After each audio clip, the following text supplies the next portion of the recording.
I've been thinking about this a lot. I think as guys, right? Like as men, I do think that we're like too confident in our ability. That's the end of the sentence.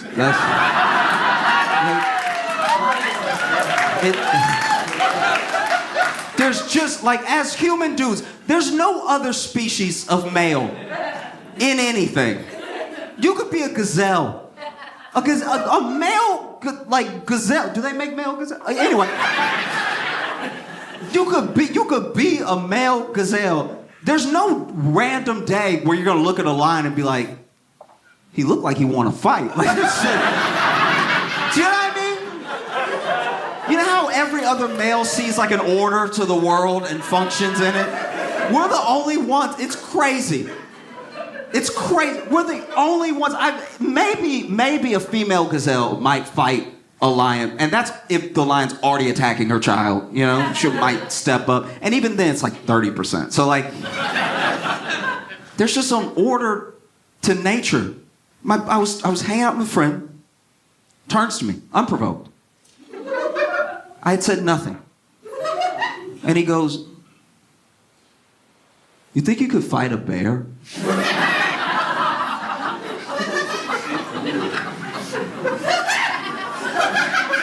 And I was like, what? No. It's the quickest no. No. It's a bear.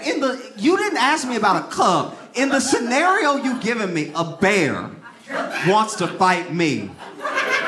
And I'm gonna fight the bear and win? Like, no. And I asked her, I was like, do you think you could fight a bear? And he was like, well, if I came at it right. I'm like, don't even finish the sentence. If I came at it right. What are you saying right now? If I came at it right. That's the crazy. According to experts, the only way to come at it is to pretend to already be dead. What do you mean if the bear came at you like a bear, you would die. I would bet money on it. That's crazy. And then he got irate with me. He got all defensive, started attacking me. He was like, so you would just let a bear kill you? I'm like, what are we talking about? What do you mean, let a bear? It's a bear. You picked a bear. You didn't even pick something I might have a chance against, like a stray cat. You went straight to bear. Do you think you could fight a bear? Oh, you just gonna let a bear kill you? Look, if I went home, if this is how confident I am a bear would kill me, I don't go where bears are. You don't catch me anywhere out in the world where the bears will be. In fact, if there was a bear when I went home in my apartment, that's a bear's apartment now. And I'm good with that. I'm willing to let that bear have my couch. That's fine. Everything in the fridge is his now. Crazy. Crazy talk. And look, I'm not acting like there isn't a place I could step up. When it comes to bugs, I could be braver.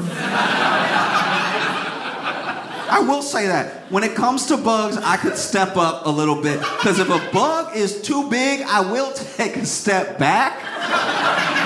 Just to try to assess what it is. Because sometimes, like, I don't have the best eyes, but sometimes you see like 9 legs or something, you're like, what is that? Before I step on it, what is this? Is it an alien? You know? I remember there was one day, I had a fly in my apartment, and it was the plague of my life. I didn't know how the fly got in my apartment, and it had the loudest wings. It might as well have been bird wings. It was the loudest fly I've ever heard, and it would get like right next to my ear, which was making me flinch. Like it did kind of punk me in a little, because I had the fly swatter ready, and it would be in the ear that was like the flies. So that I would be looking for it, like, and I'd be like, oh. And it was all day. It was all day I was trying to kill it. All like top to bottom all day. And then it was so gross because then I was like hitting myself with the fly swatter because I was like at some point if I swing back I might catch it, and then it was hitting my ear. So I was beating myself. And then I finally was like, let me just go take a shower, cool off, because I had to go somewhere that night. So I get in the shower, take a shower. I don't know when the fly came in the bathroom. I don't know if it came in through a vent or through the door with me, but then the fly came at me while I was in the shower. Now this is attempted murder, because I am on wet porcelain. I cannot mess around right now. If I fall in this shower and I die, and my killer is a fly, and I die like a bad Dr. Seuss.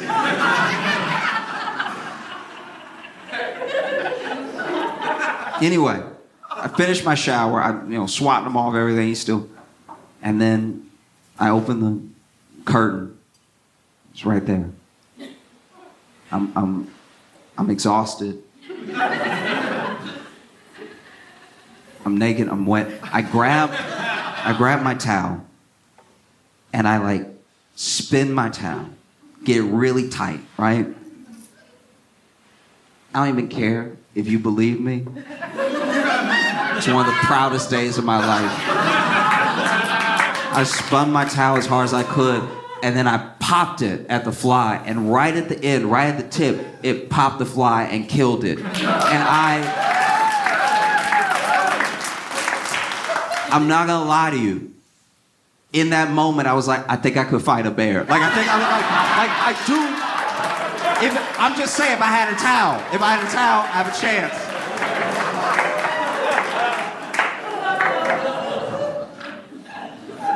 Okay, look, when I say it, it's not gonna sound true.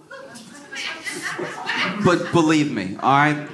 I really thought that when I saw Drake leaks trending, it was gonna be music. I was so sure that it was gonna be music. I was like, stuff leaks all the time. Let's listen to this album before it comes out. And I know a lot of people thought that. I'm not alone. A lot of other people said, they were like, you thought it'd be music too. I was like, yeah, I thought it'd be music. And in case you don't know who Drake is, I don't know how, but in case you don't know who Drake is, he's a rapper. And in case you don't know about the Drake leak,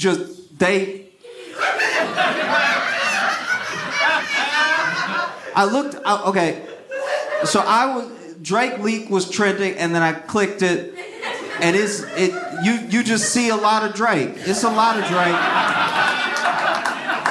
It's a lot of Drake. It's more Drake than I thought there was Drake. You know what I mean? And I want to be clear about something, okay? Because I know it's weird, but a bad thing happened. Someone's nudes were leaked, and that should never happen. It should truly never happen. Everyone deserves autonomy for their body. I know he's like a rich man, so it's easier to like let it slide, and it's different. It feels different at least when it's like a woman's nudes, but still, he didn't want that out there, and it's out there, which is a shame. You know, so I felt very conflicted because I was like, that's a shame that somebody would do that, you know? And then on the other hand, I was like, all right, but like, no more sad songs. Like, I don't...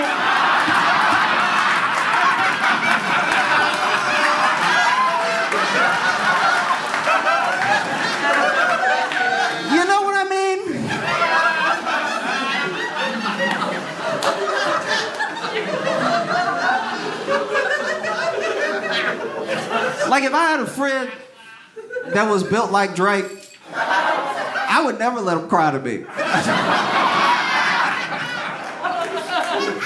About anything. I'm not gonna lie. It would always be burned in my brain. I'd be like, hey, everybody daddy dies sometimes, okay? Cheer up and look down.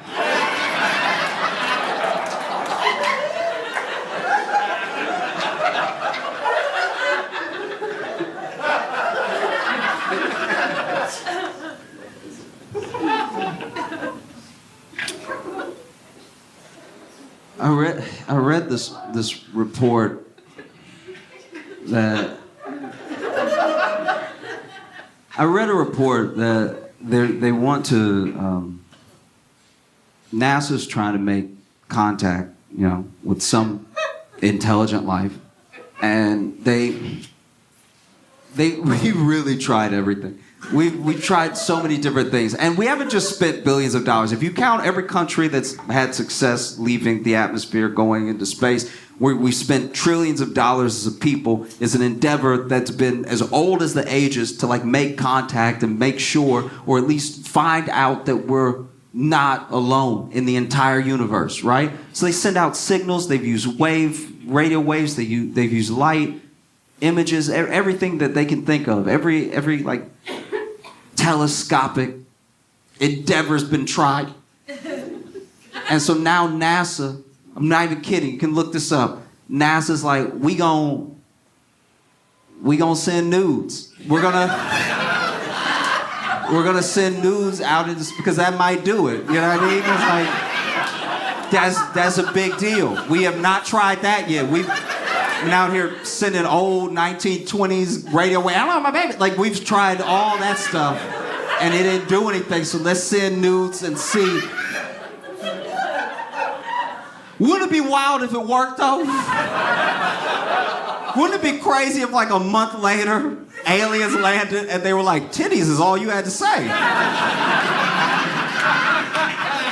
I mean, if we had known that there were titties, that we would have come.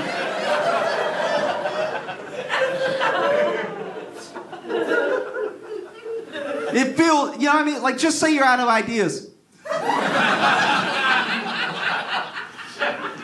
Smartest minds in the world. Smartest ones on the planet. And they're like, maybe this feels weird. And I know what I said before, and I meant that. But since they're already out, maybe send the Drake link, maybe, I don't know. And look, not out of context. Send a copy of Take Care.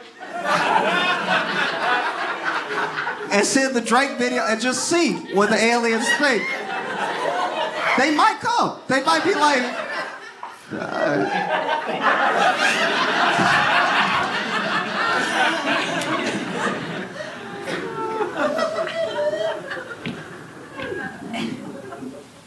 I also read a report that says that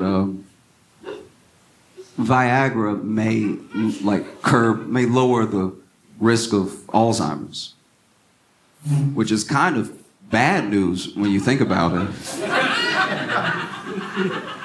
Like, is that really what the world needs? Just a bunch of old men, hard and aware?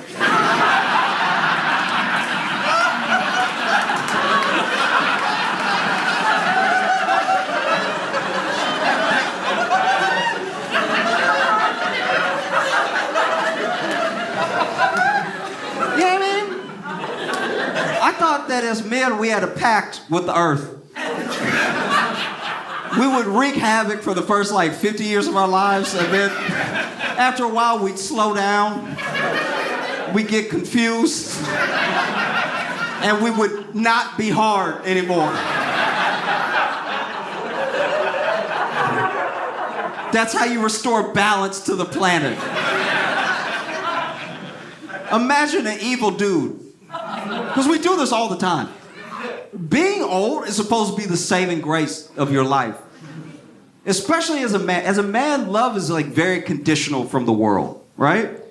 You're born a baby. We all love babies. You become a kid. A lot of people love kids. Then you're a man. And then everyone's like, it's your fault, right? Even if you don't have power, you look like the ones that do. And so it's like, I'll just lump you in, right? Then you get old, and then you getting old is the we can love you again. It's true. You get old, and then people are like, what's he gonna do? We've seen it. We've seen horrible, evil men get old, and somehow all is forgiven. We've watched literal war criminals turn 99, and it's like, well, he's not doing anything now. He's a fucking war criminal. He don't remember, though. Why does that? Why does that get him a pass? He doesn't remember. Now you're just feeding them Viagra so they can be evil longer. Literally.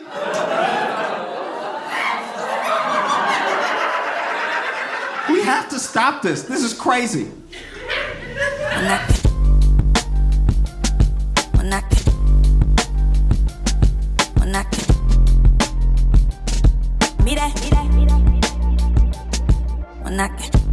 You seen your headline on The Daily Show. You see them all over YouTube. I want you to put your hands together. Put your hands together. Put your hands together. Give it up for Josh Johnson.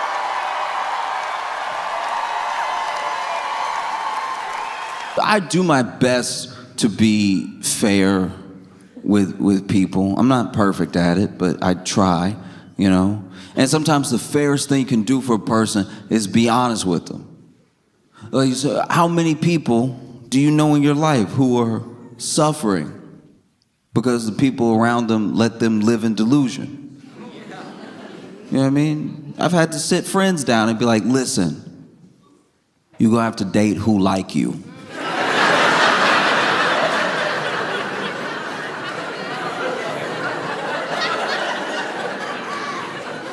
There's no way around it.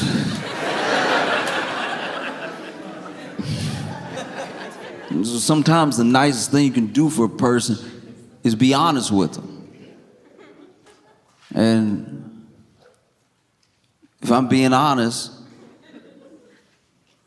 I feel like Donald Trump might be having one of the worst weeks of his life. This is very, very bad.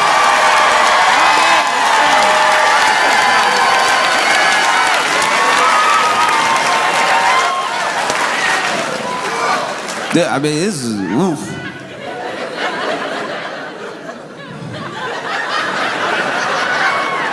I've watched people have bad weeks. I've watched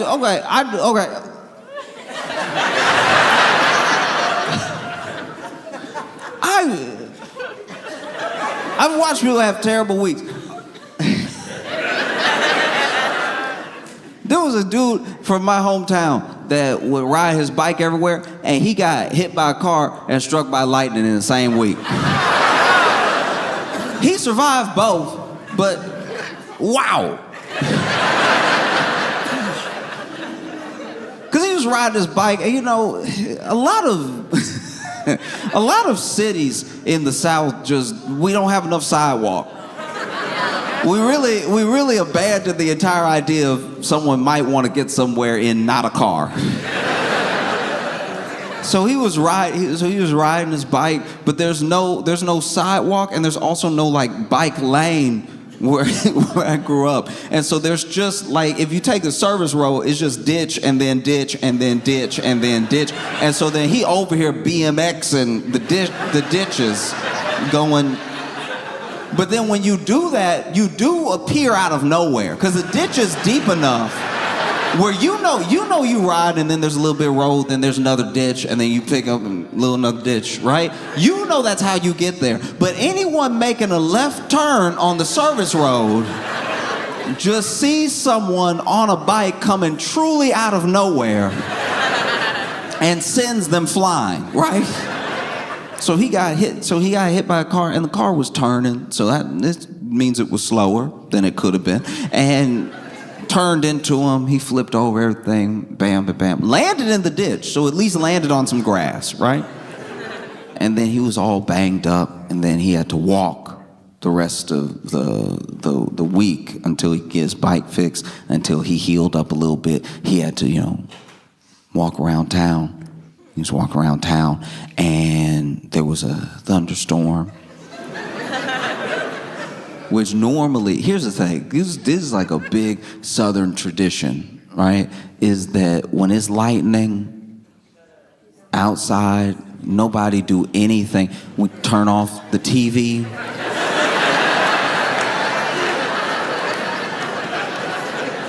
Turn off every appliance. Unplug it. Turn off everything. And don't move. I know you inside, don't move. That lightning see you moving from outside, it might want to come visit, all right? Don't move, stop. Be still where you are unless you are moving to unplug something or turn something off. In fact, lay down. Lay down on the ground so you can be grounded. And sometimes you'll tell people, like someone will like not be from the South and they'll come over and it'll be a lightning storm and you just start turning everything off and they're like, what are you doing? And it's like, oh, okay, you can play with the Lord if you want to, but...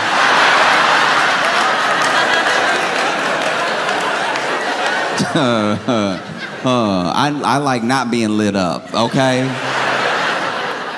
I'm not even using this blender right now anyway. What point is there for this house to get struck by lightning and then the blender work real good for 6 seconds and then never work again?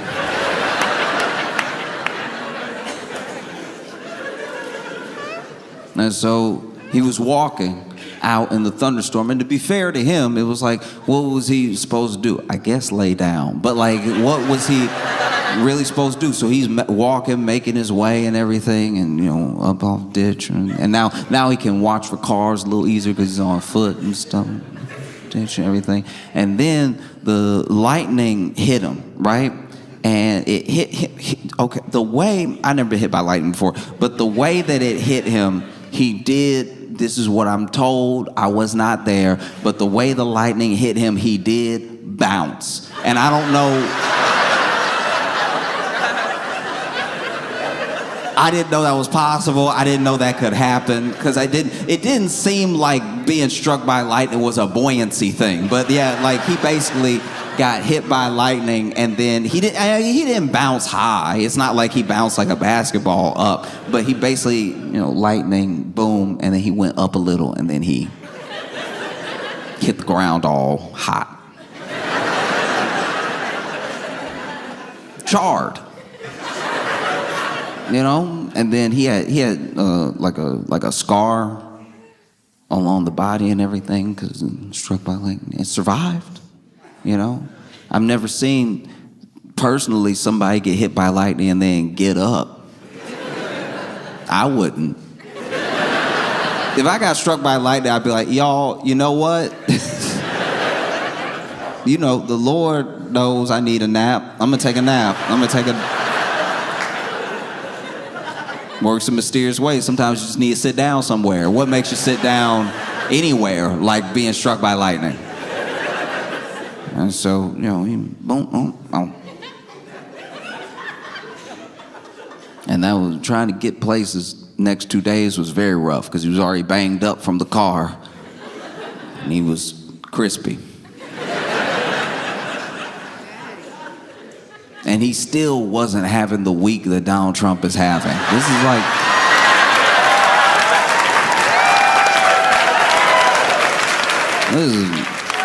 This is very bad. All right, in case you're not familiar, Donald Trump, the president was,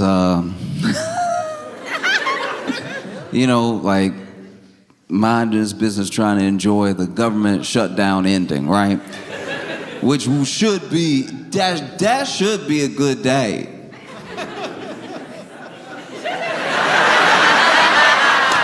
It should, you know, you shut down ended and everything. And so, you know, he got signed the thing and he has everybody in the office and stuff. And the night before,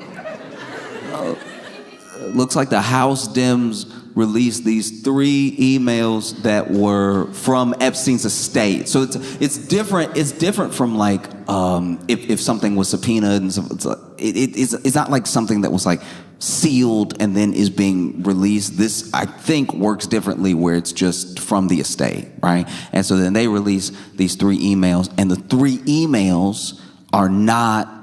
They're not Epstein talking to Trump. They're Epstein talking about Trump.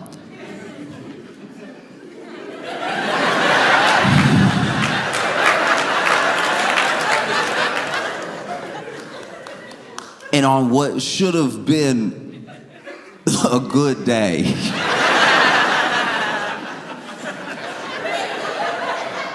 All right. The best way I could describe what happened is I went to a birthday party, and at this birthday party were a bunch of different friend groups. I shouldn't say a bunch, like 2 friend groups. But I don't know if you've ever had this in your life where you have this person who you're friends with who has a bunch of friends, and then you have this other person you're friends with who has a bunch of friends. But it's enough people in general, whether it's because of school or because of work or whatever, it's enough people in general that the people that know them, eventually there's an overlap of people who are friends with this person, but hate each other. They hate each other, or they hate the other friend, but they're part of this friend group, hate the other friend, right? So I was at one of those birthday parties. I was at a birthday party for someone, and the person who hated him the most came to the birthday party.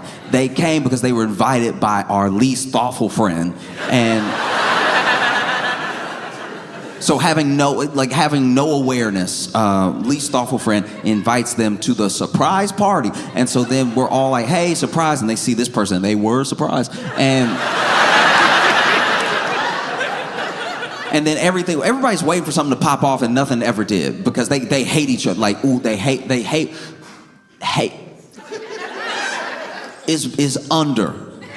It's below the heart. It's behind and underneath. They hate from the diaphragm, I think. They hate so much. They hate him. Anyway, so they hated the birthday boy a lot. I wish I hate you. And so then they bring out the cake, and the cake got one of the candles for every year, and they getting up there, so it's enough candles to light up a room, and put it down. Birthday boy blows them all out.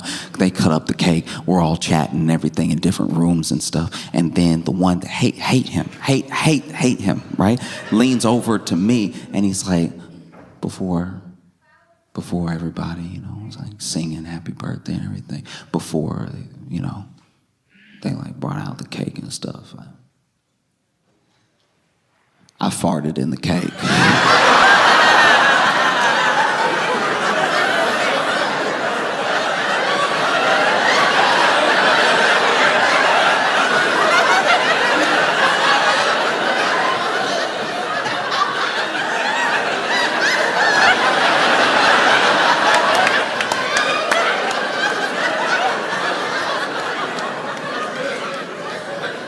In my head, I was like, in?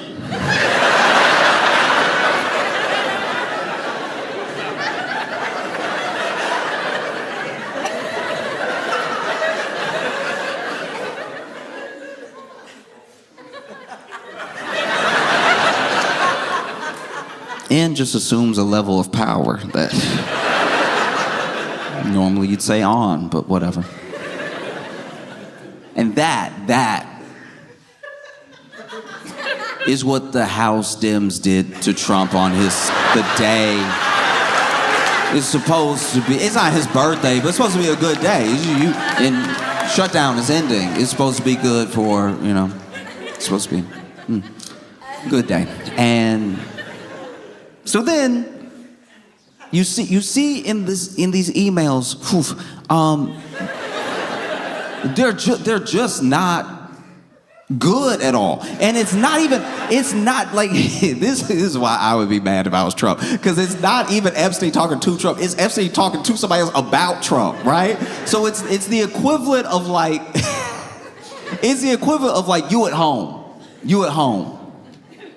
and your friend did something, got caught, and then your friend comes to your house with the police. Your friend come to your house with the police and goes, hey, come on out, they got us. What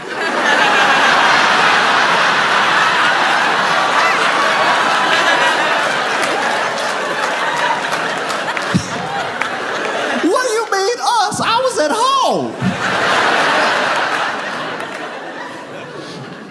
Because the email doesn't even one of the main ones that was making the rounds on the news doesn't even implicate Trump in anything. It just implies that Trump knows something that Epstein knows about what Epstein did that is very bad, that he hasn't told any authorities, but he knows is bad, right? Which doesn't look good.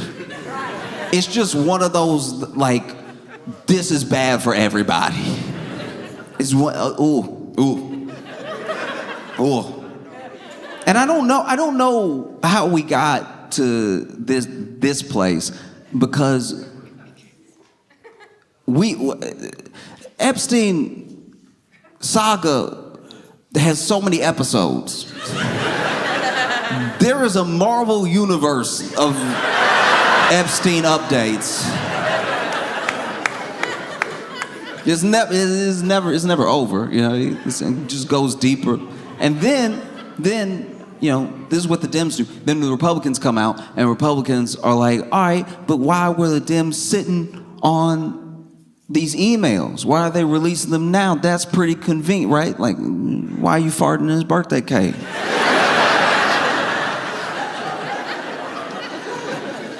And then, I suppose, to try to show transparency, to try to be like, we're actually the party that wants to get to the bottom of the Epstein thing the most, the Republicans release 20,000 pages.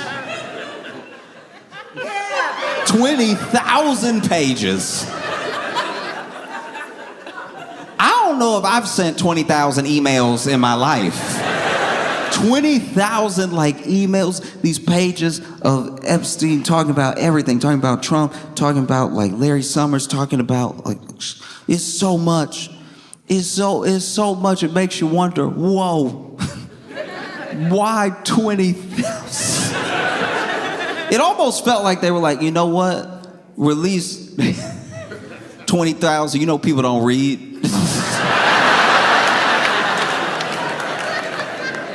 You know they won't read it. It turns out people are pretty interested in reading. It turns out if it's an interesting enough novel, people will dive deep into the reading. You know, because we're in a stressful time where it doesn't feel like things fully matter.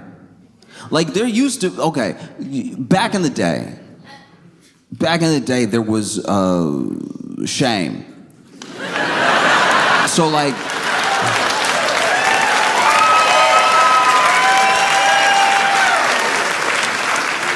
if you were in public office, if you were in public office and you did something, or somebody accused you of something, or like sometimes it didn't even have to be anything. There was enough shame that you would resign or you would retire from politics in shame because we had shame. Like people had more shame, right?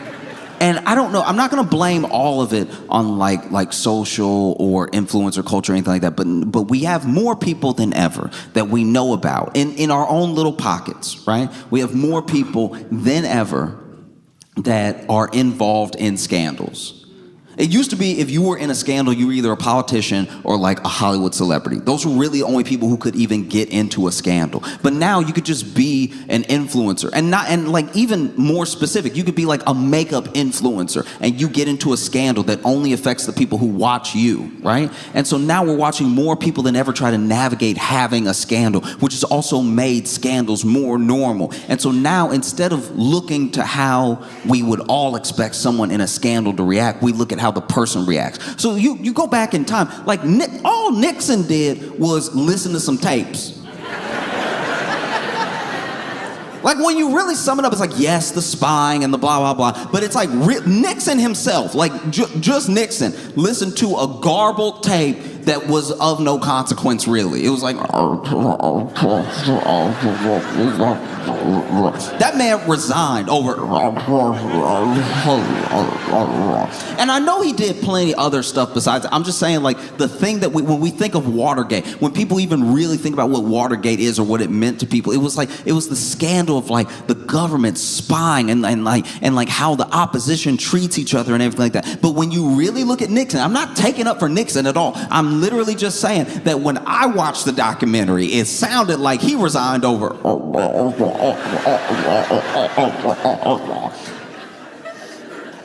And he left.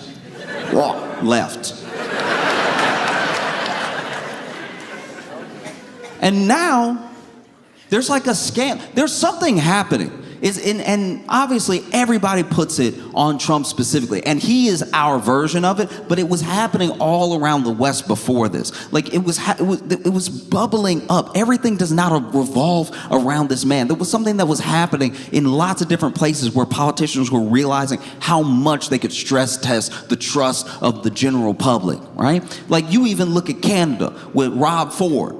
Rob Ford was the mayor of Toronto. And Rob Ford smoked crack on camera. This man did just smoke crack on camera. He smoked more crack than I've ever seen anybody smoke on camera. He smoked crack on camera so many times that I think he is the most crack smoke taped person of all time. Lots of crack. And he'd get drunk too. And it would be like, who set up the camera? I guess Rob Ford. Like, he just...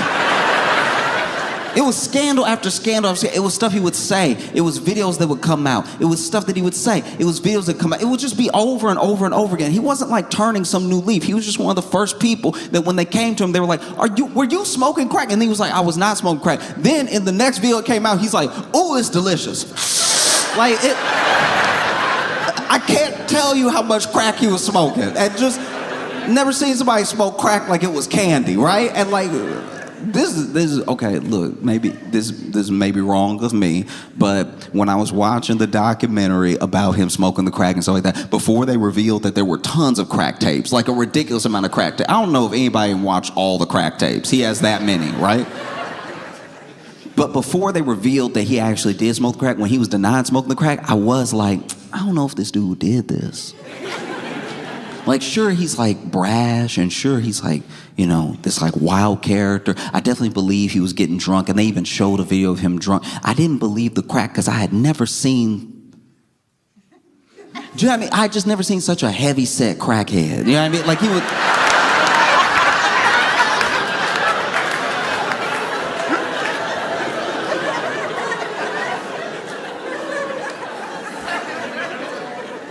I'm just saying, like, he had that plausible deniability from me because every crackhead I'd ever seen was petite.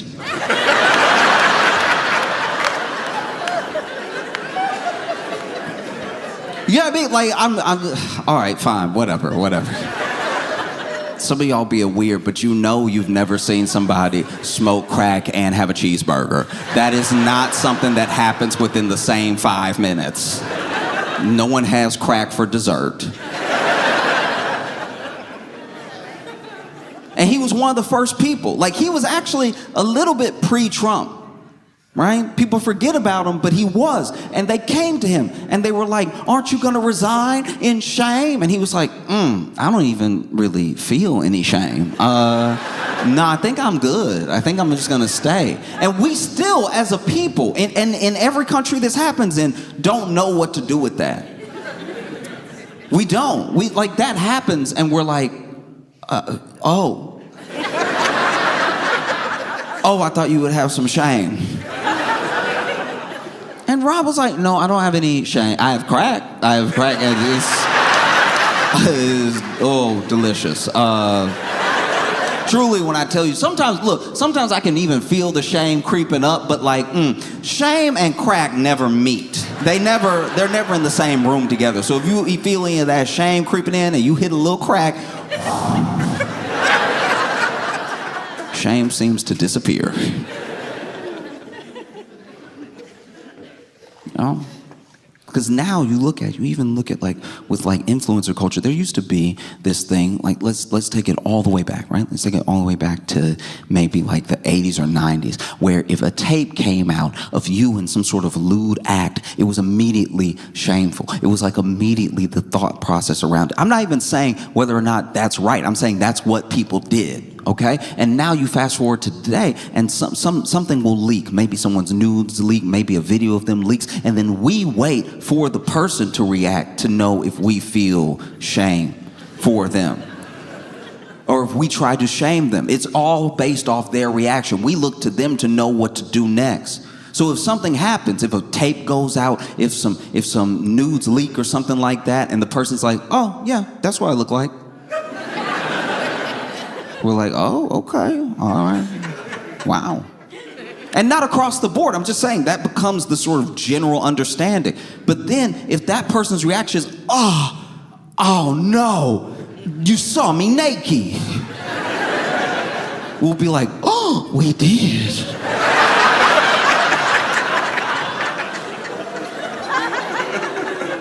Shame. And so then these 20,000 pages come out, and wow, also not good. Not good at all. Because it's not just Epstein implicating Trump in like other meetings, other times they hung out, other things, other. It's also like Epstein talking real nasty and bad about Trump. Now this is, look, some of it is before their breakup, and then some of it is after. And there have been plenty of people that said, hey, listen, this guy who is no longer friends with Trump, we're talking bad about Trump after they're not friends anymore. What's that supposed to mean? You know what I mean? Why should that even matter? And it's like, look, I understand where you're coming from, but if he's talking about anything that happened while they were still friends, while they hung out to somebody, that does mean something. That does matter, you know? And he was talking wild about Trump, even saying stuff like, I'm the only one that could bring him down with the stuff I know and everything. And look, this is just me. Just me, all right? I'm not friends with Epstein, glad I wasn't, okay? But I'm just saying, if it was me and Epstein was talking this reckless about me over email with all these people, I'd probably be very upset. I'd get very mad. I'd probably get mad enough to kill him in his cell. I'm not saying that is what happened. I'm saying that's what I might do. Me. I'm saying that's what I might do, but I'm petty.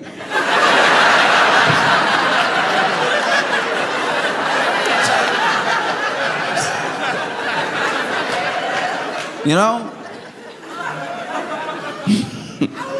I didn't let you stay in my house and everything. You talking crazy about me in these emails. No. You gotta go. There's gonna be a missing minute in the video.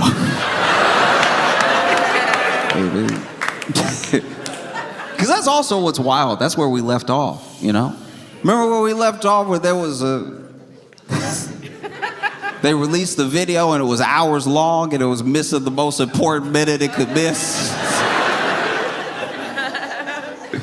Yeah. Remember when there were like no files? Remember when Pam Bondi was like, look, there's no files. Don't listen to your memory.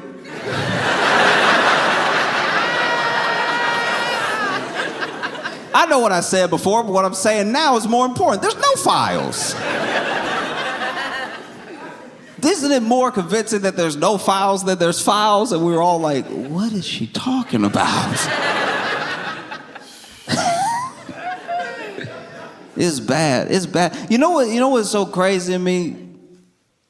You know what's so crazy to me about a lot of this stuff is that this is Trump we're talking about. Trump was on trial in New York for like, I don't know, some like real estate fraud or whatever. And this dude, it wasn't looking good. It was looking like he might, get found guilty. And the judge had to give him a bunch of warnings. The judge's over here like, you need to stop talking about this case to the media. You need to stop talking about me to the media. Stop. I don't know what else he was doing. Like, stop doxing the stenographer. What? Like, stop. Just stop. You're talking too much. Nobody that's a defendant in any of my other cases I oversee talks as much as you to the media about this case. You gotta stop. And then Trump for his part, Trump, even to his credit, I'd say, was like in danger of being held in contempt almost the entirety of the case. And the judge was like, I'm gonna hold you in contempt. I'm gonna do it. And Trump was like, do it. No, do it. I want to be in contempt. I bet you won't do it. And then he would tell him, don't go out there and talk to the media about this case. And then Trump would walk up to the first person with a camera he saw. It could be a camera phone. He'd just walk up. And he was like, judge doesn't know what he's doing. He crooked. Everybody crooked. I'm gonna win in 2020, but just nonstop. That's that. You gotta remember, that's the guy that we're talking about. But that's not how he's acting about this. Which means it must be bad. This dude was in court and wasn't scared. But this thing, this man, they reached out to all of these Republicans to try to help stop this petition, right? There's this petition to release the Epstein files in the House, and that petition has to go to the Senate, and the petition, But, he's trying to get it stopped. He's trying to get it killed, like now. Want it killed now, right? Gotta kill it. And so he's reaching out to people who have even been vocal about the fact that they will be on board with signing the petition. Reaches out to, like, Nancy Mace, Lauren Boebert, Marjorie Taylor Greene.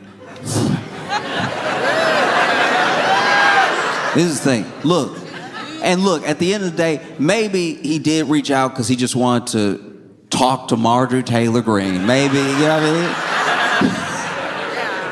I'll be honest with you. If you could put all politics aside in your mind and you hop on the phone with Marjorie Taylor Greene, it will be interesting. You know what I mean? You'll be like, I didn't know about the lasers, Marjorie.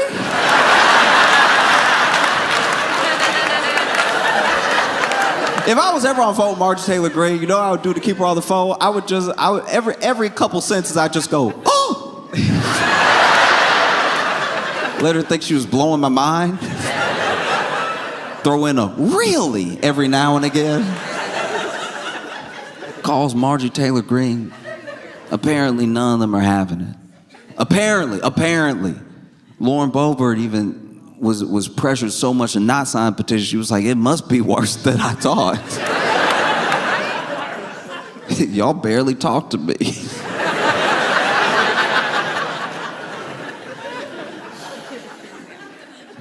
Marjorie Taylor Greene, she didn't put her foot down. Marjorie Taylor Greene has actually really turned on Trump so much that it got Trump's attention so much that Trump has turned on Marjorie Taylor Greene, and they're beefing right now, which is hilarious. That is so funny. The idea that Trump is over here being like, y'all know Marjorie Taylor, he's over here calling her a lunatic, calling her crazy, all this stuff like that. The fact that Trump is over here like, Marjorie Taylor Greene crazy, and we're like, we know.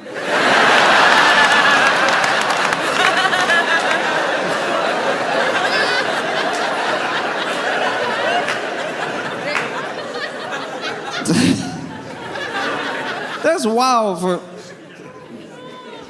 What other revelations you got?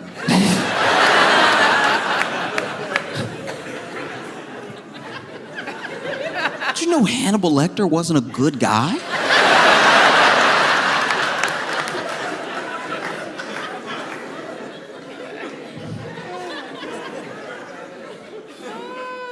I'll tell you as well why Trump's not having a good week. You know, there's been interviews, and there's just been a general discontent with some of what's happening in the country. You know, Trump ran on America First. It's supposed to be Americans first. It's supposed to be America first. But what is happening?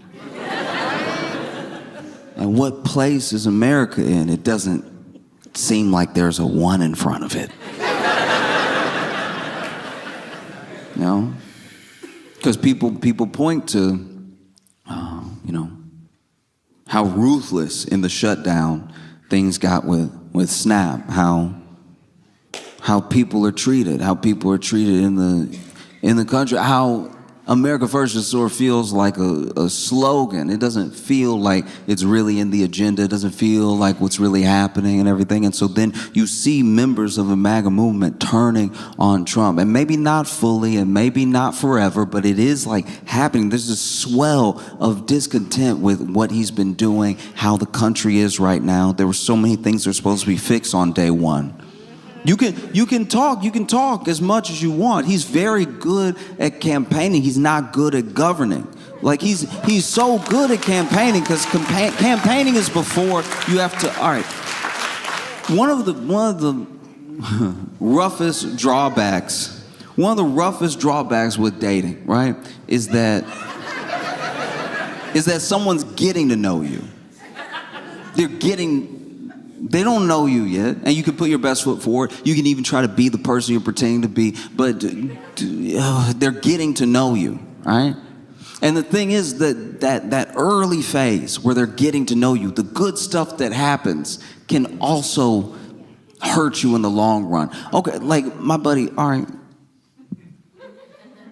they had like a fun little, we're gonna cook for our first date, right? I'm gonna go take a little cooking class. And so they go to this cooking class, and there was this jar, and she couldn't open the jar. She was trying with the jar. Trying with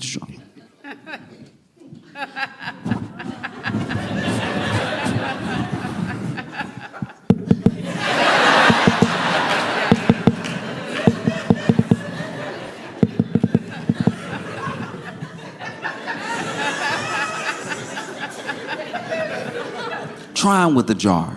And you can even tell that she was kind of loosening it, but finally she handed it to him, and he goes, immediately, right? Which is great. You did it. But now, you gotta be strong enough to open jars. It looked like that's what you do.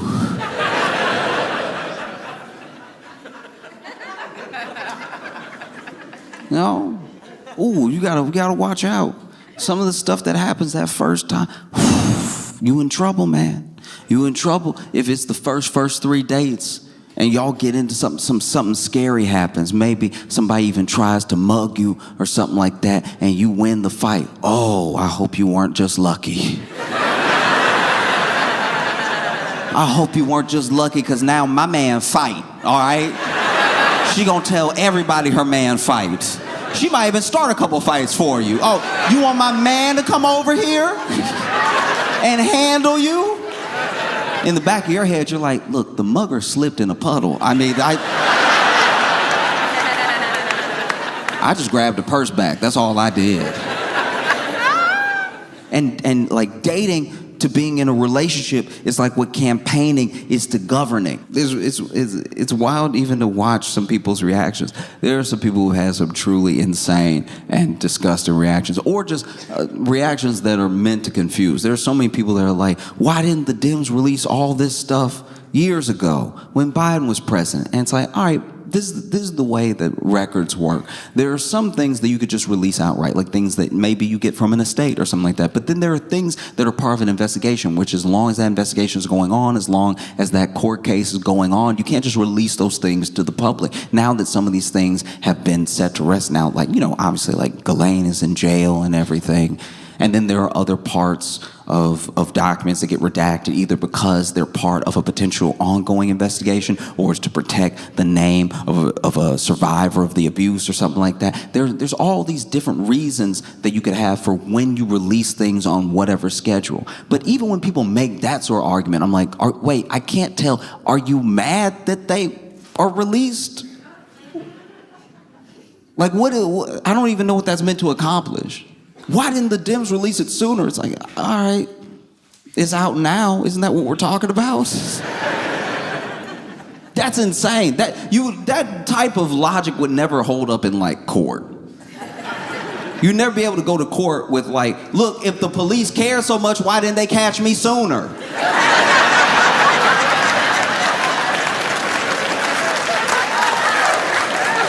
Y'all over here acting like you care. I did it a long time ago. You didn't try that hard to find me.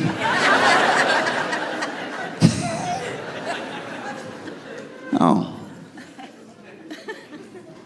You see so much of this stuff happening, and you're like, wow, every day he try to move on.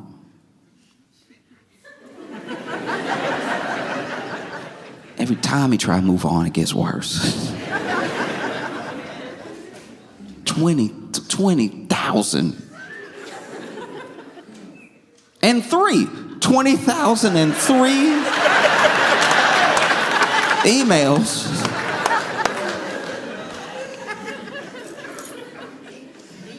And I don't know what's going to happen. Because if I'm being honest, like truly being honest with you right now, I know that one of the reasons that Trump is trying to get them to stop in the House from all signing the petition is because then it goes to the Senate.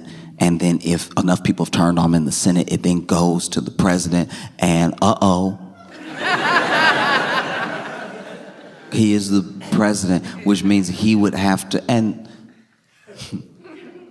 we stopped electing people with integrity a long time ago. So like I don't expect, like truly, I don't expect Trump to sign something that is basically dry snitching on himself. I don't think that would happen. Dry humping.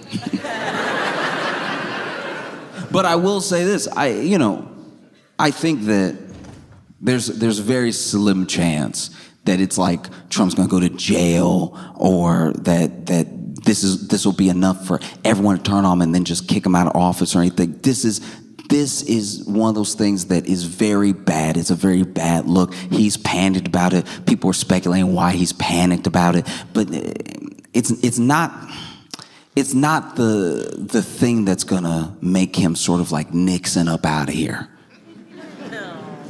I'm just being honest with you, and I think that it's easy to forget in all of these different chapters and all of these like extra extensions to the saga that is the sort of Epstein files, that there are real people. There are survivors of Epstein, there are survivors of Ghislaine, that are survivors of all of this abuse and trauma that deserve justice. And the thing that we can do, the thing that we just personally can do, is keep that in mind and hold the people that represent us to account. Let them know that we'll be looking at them for what they do consistently, that we'll be bringing it up, that we won't let it go away.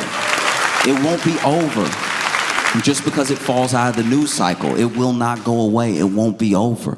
And I think the only thing that we can do as individuals, but collectively together, is just keep farting in his cake as often as possible.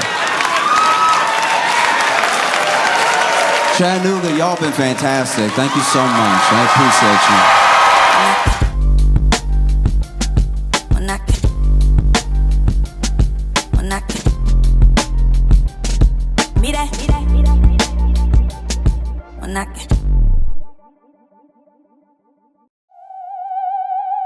It's Josh Johnson in 3D! Ooh, I'm in 3D. Good popcorn. I've lived in New York 10 years now. And in that time, there's been some truly amazing things that have happened. This is an incredible city to live in, for the people who are from here to be from.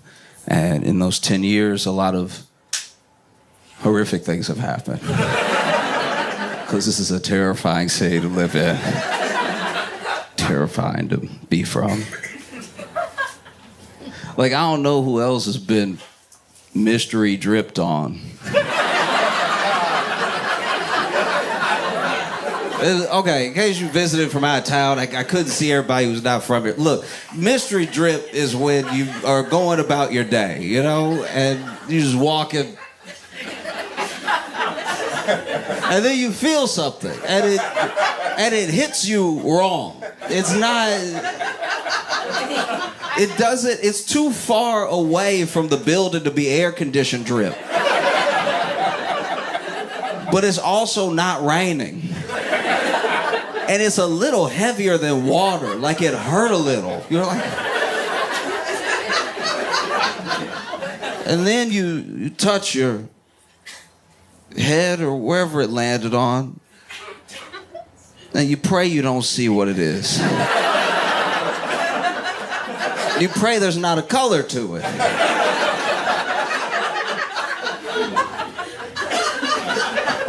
And then you wipe your face or your forehead, and it's clear, which is almost as bad. Clear is also terrifying. What is this, acid? The rest of the day, you spend the rest of your day thinking like, do I feel it? Do I feel it? Is there skin missing? You see people that day. You still have to go about your day. This is New York. No one cares you had a personal tragedy. So then you go about your day and you see people, you ask them, you try to test the waters because you don't know. You're like, hey, is there anything different about me? Because you don't know if the drip has affected, maybe it's changed the color of one of your eyes. You have no idea. And then they're like, no, and you're like, oh, thank God. No. Terrified. Because I grew up in Louisiana. That's where I was raised, and went to college in Shreveport. And when I was in Shreveport, from the time that I started going to school there all the way until the summer after I graduated that I left, I would hang out in this area off and on, like Dalzell Street. And Dalzell Street had some very cool like house parties. There would be local bands would come, and there was one house that had turned themselves into a venue for like traveling artists and stuff. So it was a very cool place to go.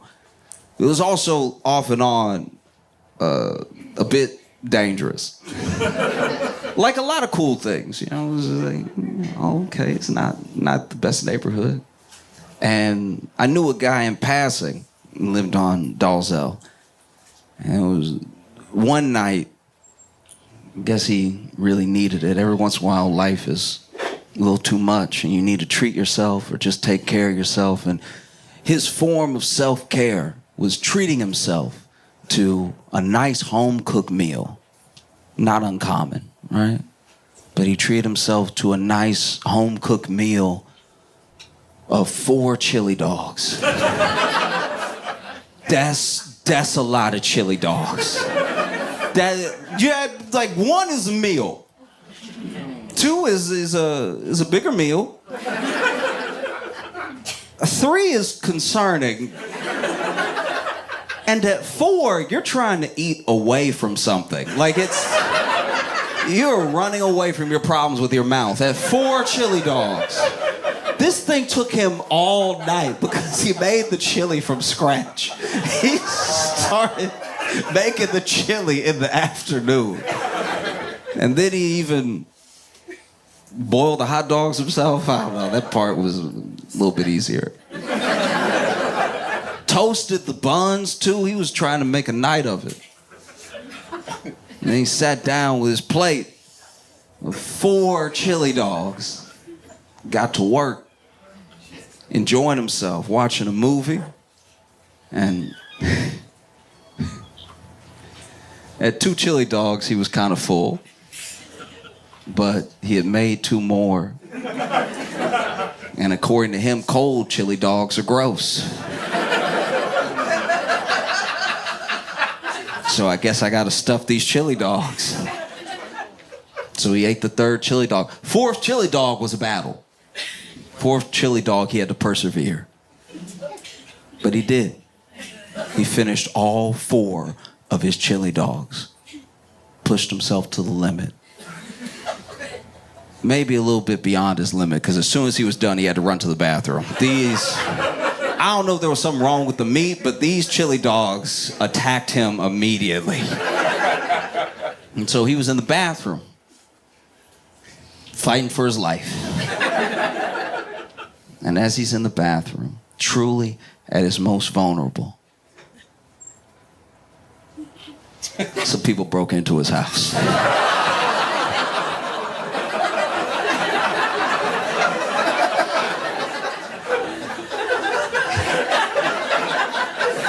That's a tough one, because like, what do you do?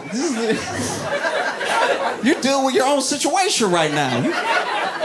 You're already in distress, and now you hear the door slam open, you're like, I'm not expecting company. No, who could this be? And then you hear all of these Robin type sounds. Oh, looks like nobody's home.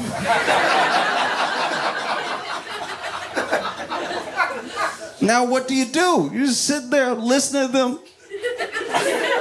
This dude's in his house and they don't think anybody's in there, so they talking loud, critiquing him. They're walking around the house. Oh, it's a big TV. Wow, this is a nice model and everything. He got Gone with the Wind on DVD?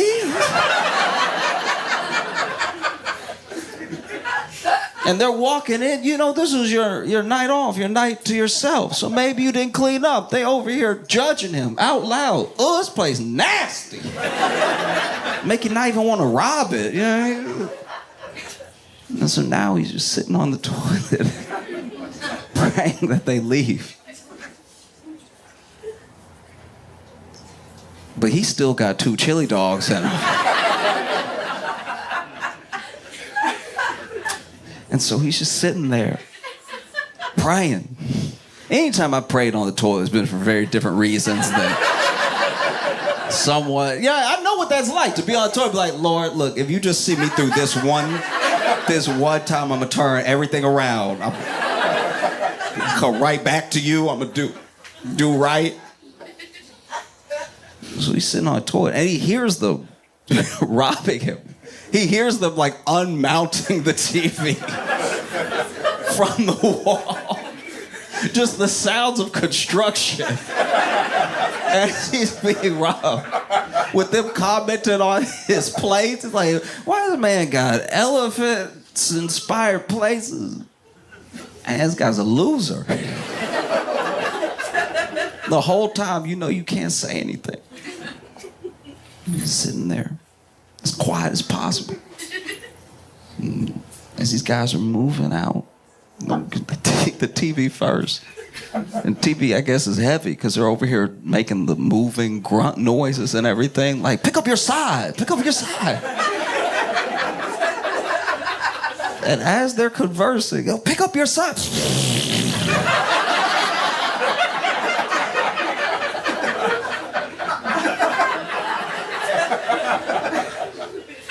He couldn't help it. He's still full of chili dogs.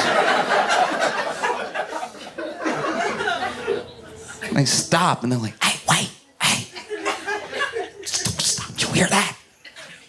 And now he's very scared. Now he's like, oh God. He's trying to be even quieter. As quiet as he can. And he lets out another fart. He couldn't help it. It just happened. So then they were like, outside the door, he hears them, hey! Is somebody in here? Which is a crazy question to ask when you are robbing a house. You are mid-robbery. Imagine the audacity it takes to run up in somebody's house, but hey, I hope nobody home. We did a good job of casing this place. I hope you didn't break schedule. I hope there's not another burglar in here. What does this country come to when you can't burglarize in peace? And so now he doesn't know what to do. He's been found out. And he clearly can't keep quiet. And so then he yells out. It's like, yeah, somebody in here. It's impossible to sound tough on the toilet. That's never gonna happen. This man tried to hit all the bass in his voice, try to be tough on the toilet. And then he said that he thinks, he doesn't know, but he thought he heard a gun cock. And so now he's terrified. Because the next thing they scream is, where you at?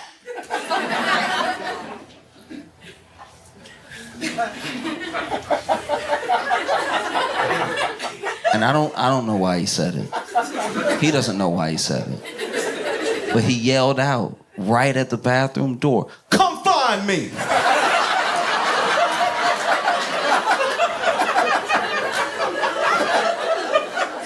Sir, what is your plan? What exactly is your plan? That they will bust open the door and you'll turn around? Like, what?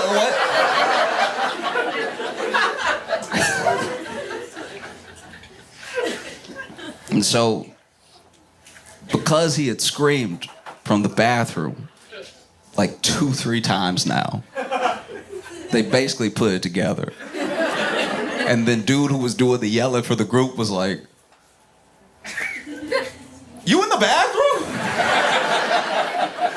Totally different dude. Dude, I guess next to him. Ugh!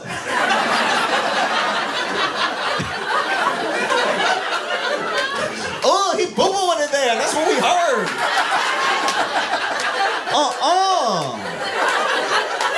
Oh, you nasty. Once again, a wild thing for a burglar to say to you in your own home that they broke into. Oh, you doing bad stuff in there. Oh, you need to get your life right. Gone with the Wind on DVD. They didn't know his name. And then, yeah, basically they just proceeded to rob his house. There was nothing else he could do. He still had a chili dog in him. And so now all he just hears is the sounds of things leaving his home. As he screams, hey, stop stealing out there. Hey, cut it out. That's gotta be a tough position to be in, you know? Because then, you know, he finally finished up and they were gone. His house was in shambles and everything. And now what do you do? Now you have to call the police and tell them exactly how everything went down. You can't even give a good description. Just be like, he sounded 6'2", so look for somebody 6'2", strong enough to carry a TV with a partner. Yeah. Every once in a while something happens that is in and of itself like pure comedy. It's like a gift. A thing that happens that's like, it blows your mind almost. It's pure comedy. It makes you take a break from everything else that's going on, and it brightens your day because, once again, it is pure comedy through and through. This Afroman trial has been pure comedy. Like, I haven't seen anything like this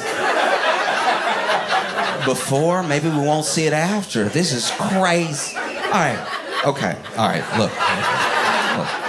In case you don't know who Afroman is, you have to come back with me to the year 2000.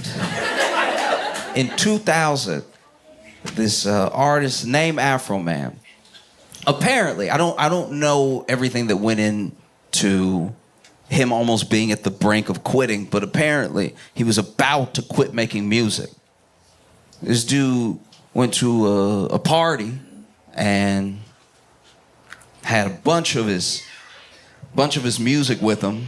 It was physical back then.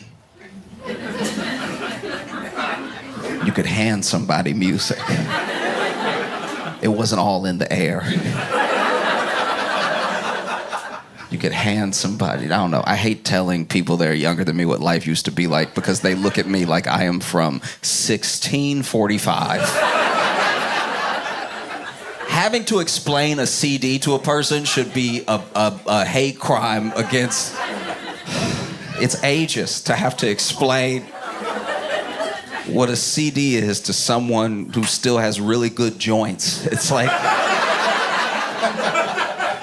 It's infuriating. It's like their skin is tight and they don't know old technology. Infuriating. And so, yeah, he shows up at this party. He's got a bunch of his music with him, and he's straight up just giving it away. He's just handing it out. Just, here, you can have it. You know? And people took it, and one of the songs on the CD that he was passing out, maybe cassettes. Cassettes.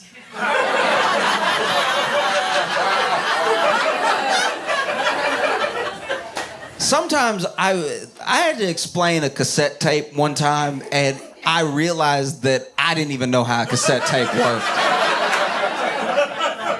They were like, why they call it a cassette? I was like, because it's in a case.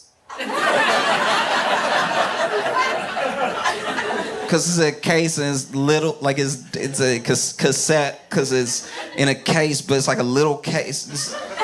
And it's dainty. It's like a dainty little cassette, you know, for respect, because she's a lady, you know. So cassette, and then they put the tape in the cassette, and then there's teeth in the tape. No, it's teeth in the wheels, and then the thing you put the cassette player also has the teeth, but they're different. They're teeth. It's like a kiss. They kiss. They kiss and they spin in a circle, and then the spinning in a circle. There's a little black piece of like cushion, I think, and then that runs across the tape. And I don't know where the sound comes from. I don't know why cassettes make noise. It sucks to be old and dumb. Like that. I think that's why we end up hating young people, because it's not just that you have to explain a thing from before. You realize you don't know how the thing from before worked. I don't even know how CDs work. That blew my mind before, during, and after, where I was like, why is this plastic disc making noise? There's no needle. In fact, if you scratch it, it stops working.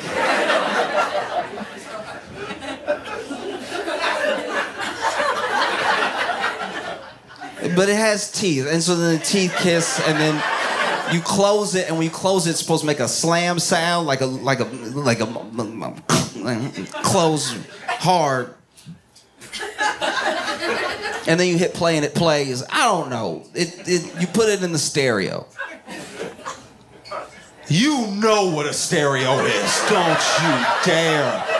They still have stereos.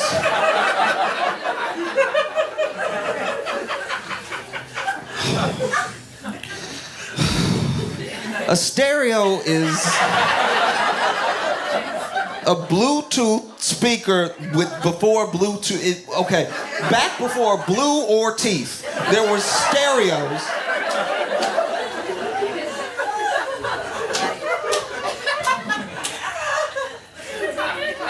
You're gonna give me a nosebleed. Stop asking me questions. Stop asking me questions. With your good ankles.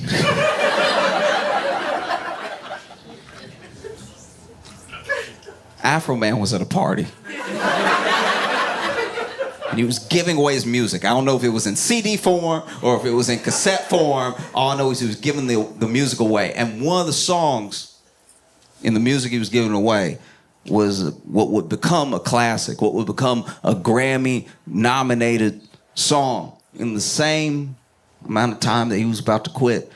Afroman is known for the song Because I Got High. Because I Got High is the anthem of anyone who's ever been late.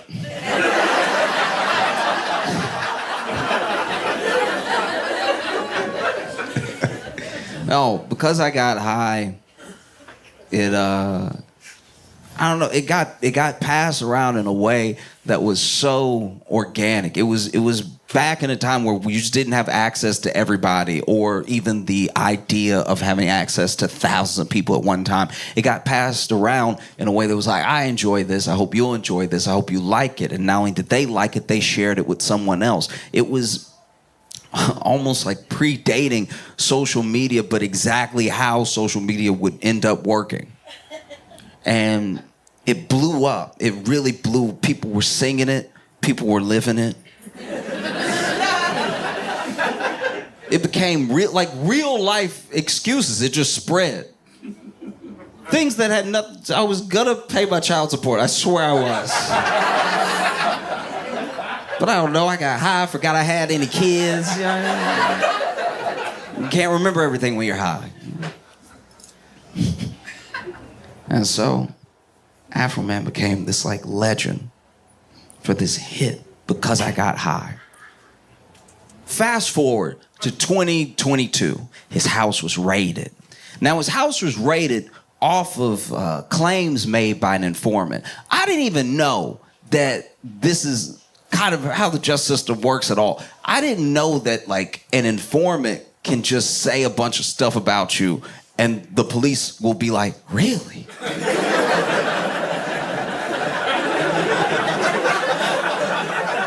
That feels like a flawed system because here's the thing, it's not as if like Afroman is this like known criminal. So then for an informant to just inform on a person who's minding their business and then the police follow up on that and get a warrant from a judge to... that seemed wild. That could just happen to any one of us. Someone that you don't know. You could be doing this. Like, you could do this. We all hate people. It's wild this doesn't happen more often. We know who we hate. Just make up a bunch of lies and be like, I just want to, as a concerned citizen. That's insane. And so basically this informant says that Afroman has a ridiculous amount of keys of drugs in his possession. Right? And so police follow up, they get a judge to sign a warrant and everything. And look, if someone's accusing you of having a lot of drugs in your possession and you're known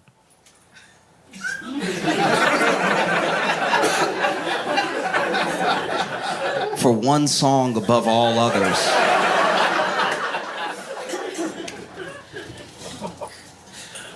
not looking good. And then they even said that he was like a trafficker and that he had some people in his torture sex dungeon. Yeah. And so the police, they run up in there and they tear open his gate to his property. They knock down his door. They come in like AR-15s, like a full raid, because they're expecting to find like everything that was supposed to be at Diddy's house. And so they rip open the gate to Afroman's property, and then they bust down the door. Door goes flying, right? They rush in. They've got their guns and everything, and Afroman's not home. He sees what they're doing because he has these surveillance cameras that are all over his property and in his house, right? So he sees the police rush in, and there was one officer in particular. This officer rushes in. He's got his service weapon in hand. He's looking around in case anything druggy or sexual is happening. And then he walks through the kitchen.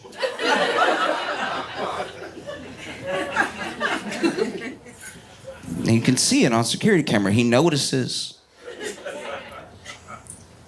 a lemon pound cake.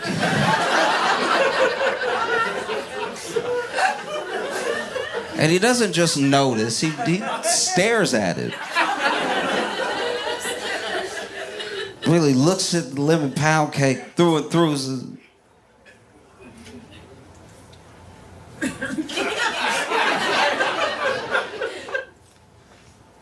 And it blew my mind because you're in a raid right now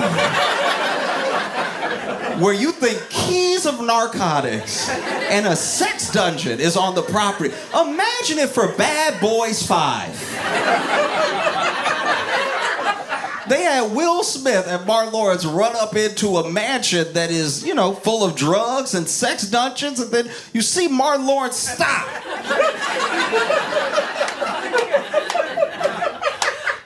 Like, okay, look, I know there's drugs.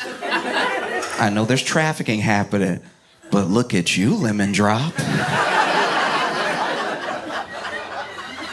How you doing? No. Because, look, I don't know what was going on in the officer's mind. I don't know what was playing in his head or anything. But he was looking at the pound cake like...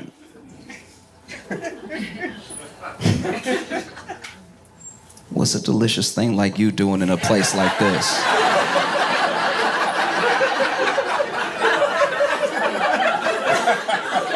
You know what I mean? I could take you somewhere special. I could take you somewhere... I could save you. You don't have to live like this, all right? Because he looked at it, a little too long.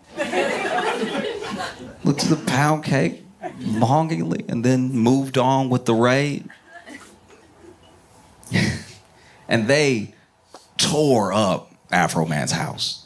That's what happens in a raid. You're looking for stuff, and they don't have to be gentle, so they're not. They can tear it up, and so they do. And so they tear up his house. They're going through his suits and everything. They even find his security cameras, and they cut the connection to him. Right? They find his cash that he has in the house. They take all of his cash that they find. And yeah, they end up leaving. But Afroman was like watching the thing. He's just watching the whole time. Doesn't know what's going on. Doesn't know there's even an investigation into it. Because once again, he's not being charged with anything. He hasn't been arrested or something. They just ran up in his house. Apparently no knock warrant. That's crazy. And he's watching it. Maybe on his phone, maybe his laptop, I don't know. But he's just sort of watching them go through his house like, hey! Hey! He probably felt as powerless as somebody sitting on the toilet while their house was being robbed. They're like, hey, cut that out! What you doing? And the police, by the way, they don't find anything. They don't find anything. They don't even find any narcotics. Which for an artist who's known for a song, Because I Got High, is almost a little disappointing. It's like, all right, I don't know if you're really living the lifestyle then. They don't even find a sex dungeon with trafficked people in it because Afroman's house doesn't have a basement. There was no... Yeah. Didn't look at a blueprint or anything. Just ran up in there. Where's the dungeon? Oh, Afroman's furious, as you would be. These people broke into your house, busted down your door, ripped open your gate. You were minding your business. I think he was in Chicago for a show. And he wasn't there, but his family was. You know, his wife and kids there getting like AR-15s pointed at him and everything. That's gotta be traumatizing. It's gotta be something you never forget. And then Afroman asks, you know, because he at one point he was FaceTiming with his wife, the police that were there, because they want him to open his safe so they wouldn't have to rip it up out of the floor and everything. And so he gives them the combination of the safe. There was nothing in the safe, like he didn't have anything in there. And he asks the officer, he's like, okay, so am I under arrest? Like, is there a warrant for my arrest? Something? The officer's like, no, not at this time. He's like, am I being charged with anything? He's like, no. He's like, all right, well, y'all gonna help me fix my door? The door's on the floor. And apparently, according to Afroman, in several interviews, he said over and over again that the officer, Randy Walter, looked at him and smiled and said, we're not required to do any of that. And Afroman said he didn't know what he was going to do at the time, but he knew he had to do something. He was just infuriated. It's one thing to do it. It's another thing to not apologize. It's an entirely different thing to seem like you enjoy it. And he had no idea what to do. I think a lot of us have been in that position before, where it's like people with power exercising it or abusing it, and getting some glee out of the fact that you can't do anything about it.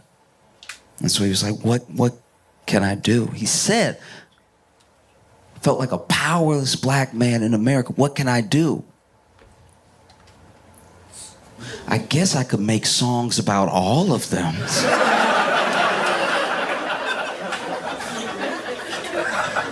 Afroman came out with some songs specifically asking, are you going to help me repair my door?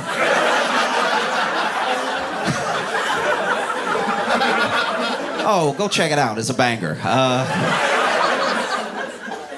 Afroman also came out with a song called Lemon Pound Cake. Because like me, he noticed the distasteful looks this officer was giving the cake. Made a whole song about it. And then, I guess not so much of a plot twist for, once again, the American justice system and how government works, the police were very upset with these songs. They're very, very upset. You know, Afroman was out here calling people Gomer Pyle. He was saying the judge looked like Droopy, you know. He was over here disrespecting them, their families. He did his research. Anything he knew about them, he was putting out in the songs. Everybody was very mad, and what can we do? We already tore up his house. Dang, what can we do? And then Afroman calls them all thieves because when they were doing the raid, they took all of his cash, right? This cash in his home. Because they're saying that this cash, if they find narcotics, if they find anything, like this is common in raids, where they're like, there's no way to say whether this cash is connected with the drugs that we may find, right? So they take the cash, they put it in evidence, they take it to the station, right? And when he shows up, after he's not been charged with anything, he's able to collect the evidence back that they took. And when he went to pick up his cash, he actually brought a news team with him. He brought like the local Fox News team just to make sure everything went well. Because he's like, these people clearly have no love for me. I'm not happy with them. And he said, I brought the local news with me not to make some sensational story. I was trying to not get Epstein or something. I don't know these people, and I've already seen what they're capable of doing, so he goes in there, gets his money back, and some of his money is missing. They took almost $5,000 in cash from his place, and when he got it back, he was $400 short, which is kind of a pathetic amount to steal. Like that, just... It would make more sense if you took his money and then he showed up and you were like, what money? Like that would track so much more than $400. It's weird. And so he makes these songs, he's calling the police thieves. You know, he's saying they came in my house and they stole from me. And then he makes songs about all of them. Says one of them looks like Gomer Pyle. Said the judge that signed the warrant looked like Droopy. Just letting them all have it. To the point where these officers got really upset. They were so angry. They were very mad. They were like, what can we do? We already tore up his house.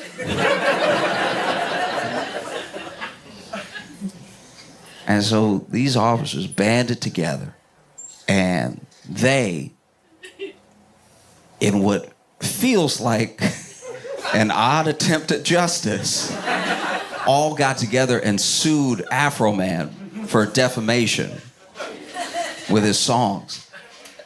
And the problem with a defamation suit is you do have to explain how the thing hurt you. You do have to walk us through. Defamation is also hard to prove when you're a public official. You have to prove like intentional malice of something that is not true. Like opinion and parody won't necessarily get you defamation. And so this was a tough case because it's gonna be hard for them to prove, but the fact that it's even going to trial feels uncomfortable because all he was doing was expressing himself through the First Amendment. And so the trial starts, and immediately it feels like a bit of a mistake.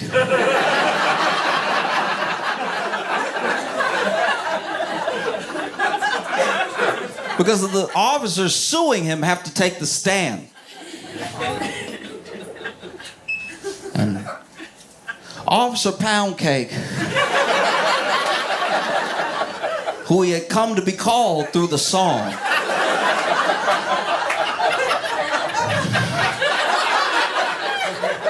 because these songs, okay, this is very important. These songs went viral at the time, but then they went viral again before the trial. once again, imagine you're Afroman. They've already run up in your house. They've done $24,000 worth of damage to your property. All right? And Afroman's out here trying to live a quiet life. He's not necessarily touring all the time or anything. He's not dropping like album after album after album all the time, you know? He's living seemingly just minding his business and everything. Not going to be able to come up with $24,000 out of nowhere. I don't care what hit song you had.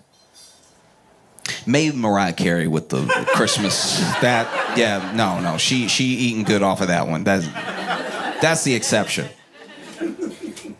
But now you're being sued by the police for defamation, which has got to be terrifying because you were already up against the police initially. Afroman tried to sue the police at least for his damages, just to make himself even. But that suit was thrown out because it was a lawful raid.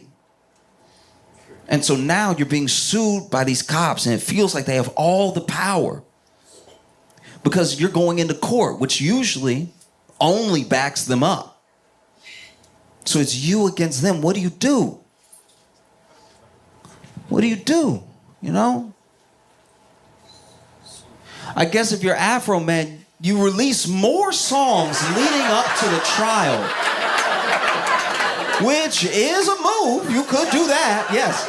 You could add to their case every day leading up to the trial. He drops song after song after song. And he's sitting there trying to defend himself in court. And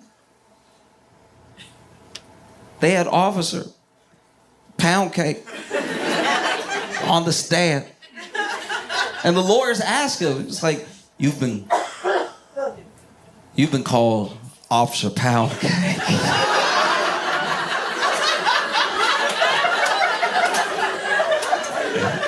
And he's sitting there, because look, all the cops that took the stand are trying to act super hurt. They're trying to act devastated, right? So all of them are doing their best acting. And so he's sitting there and he's like, yes, I've been called it multiple times.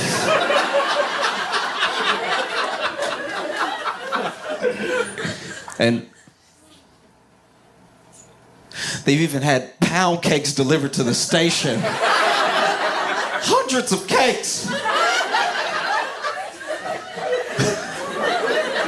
Which, yeah, when the song went viral, and I'm sure when it went viral all over again, people were sending pound cakes to the police station. The people were calling him Officer Pound Cake. Imagine you're him. Imagine. Maybe you even have to go to another precinct to help out. Maybe there's some security detail you have to help on. Maybe it's another raid that you have to be involved in. And you show up because it wasn't just Afroman. The police were also calling him Officer Pound Cake. A lot. Imagine you show up to a raid, you strapped, you geared up and everything, and they're like, well, looky here. All right, Officer Pound Cake, we are going to be doing a raid on a meth lab. Now, I know they're cooking in there, but it's not the type that you like.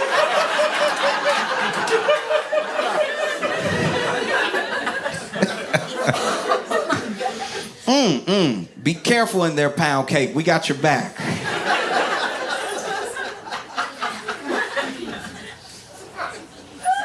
And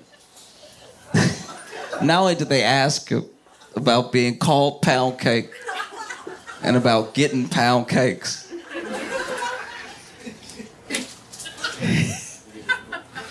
I don't know. I'm just, for a second, I got distracted because I was just thinking about, like, what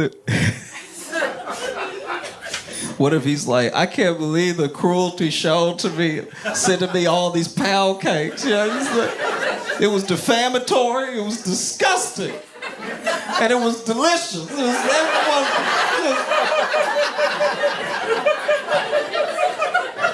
that's a terrible that you sending me all these cakes knowing I can't resist.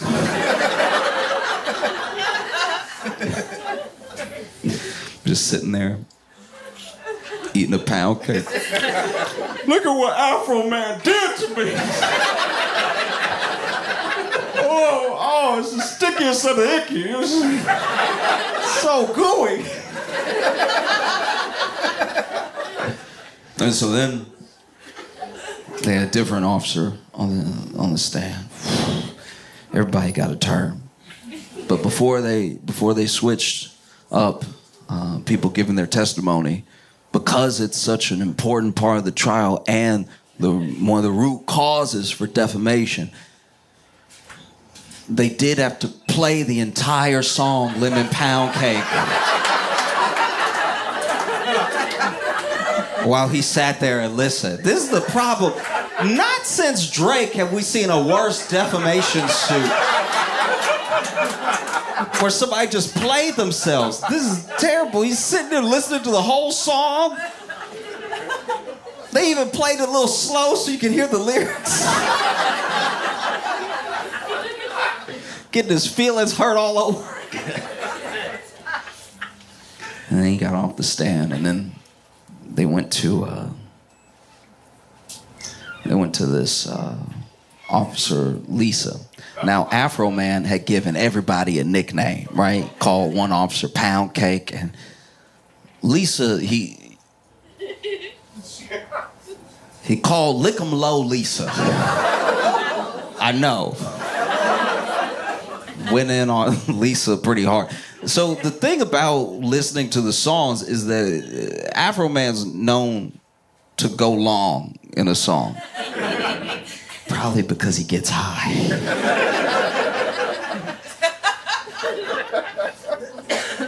But the song Lick 'em Low Lisa is 13 minutes.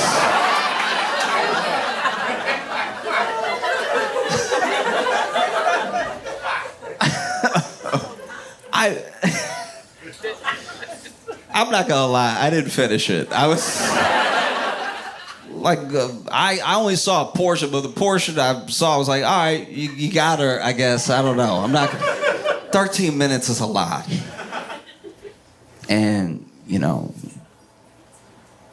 she was on the stand. And they played her song as well. 13 minutes of an entire song. And she had at least what I consider to be some crocodile tears, because once again, you have to, if you're trying to show defamation, you're trying to get a jury to believe you, got to seem upset. But the song made her cry initially, but the song is 13 minutes. 13 minutes is a very long time to pretend to cry.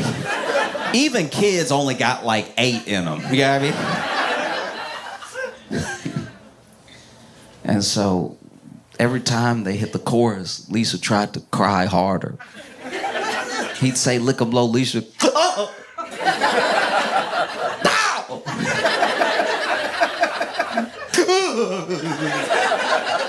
Like, at a certain point, I need to see tears. I'm not gonna lie. Then she got off the stand. And then,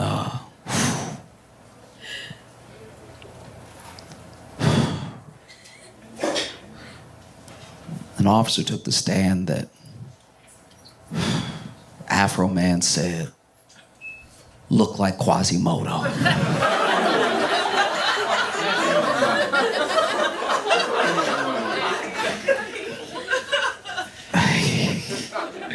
And when asked by the lawyer, like, you know, you said that you look like Quasimodo and that you're saying that that caused you harm and did damage, it, you know, disrupted your life and your reputation. And this man went, yeah. It's like that sound. I know that's not what Quasimodo sounded like in the movie, but it does sound like how he should have sounded, though. That's a crazy spot on the out. And he was like, but you understand that the song is a parody. Obviously, Quasimodo's a fictional character. Yeah. And I'm like, The lawyer's like, well, you know, it's clearly a parody because Quasimodo's a fictional character. You know Quasimodo from The Hunchback of Notre Dame. He's like, I don't know, I never watched it.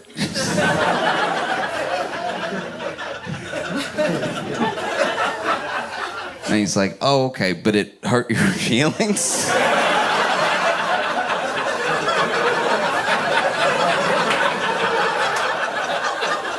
Because you're saying you experience extreme emotional distress. You're saying you've been defamed, but if you don't know the source material, how do you know it's not a good thing? Like, how do you... It's like when you're really... It's like when you're not smart and someone says a big word around you, so you take it as an insult. It's like, whoa, whoa, whoa. What do you mean by fantastical? All right, you coming at me? Because we can square up if you feel like it. And then, Randy Walter took the stand. Randy Walter, who looked at Afroman whenever they were FaceTiming and smiled at him and said, we're not required to do any of that. Takes the stand.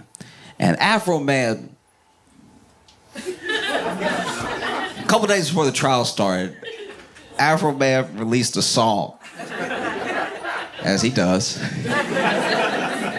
And this song was called Randy Walter is an SOB.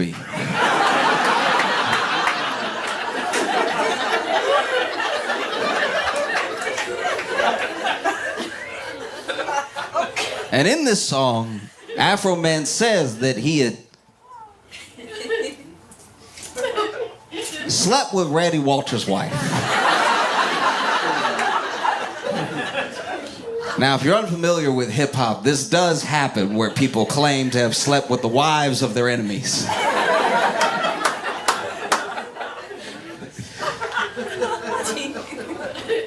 But Randy took the stand, and Afroman's lawyer asked him, you know, so he's saying that he is, you know, slept with your wife, he's called you an SOB. But you understand that this is a song that could be just an opinion, you know. He doesn't know you personally or anything. It could just be an opinion that you're an SOB. And then Randy's like, yes, you know, it could. And then Afroman's lawyer says, you know, yeah, because there's no way to even verifiably prove that you're an SOB.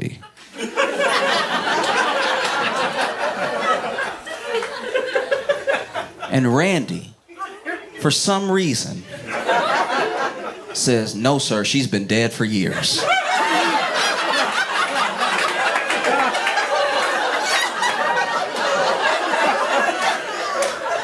Randy! Randy, what's wrong with you, Randy? Randy, what are you thinking?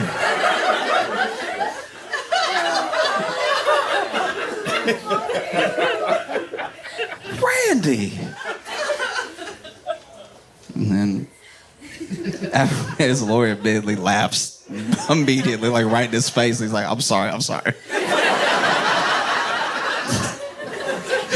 for your loss. I really am. Oh. But my client said that he slept with your wife in jest. Like he was making a parody of the situation. You know? And he's like, and it caused me extreme emotional distress. He's like, I understand that, but you know, he's doing a parody. This is what he does. He makes funny songs and everything. And there's also no validity to it. Like there's no proof that he slept with your wife. Then Randy, for some reason, says, I don't know.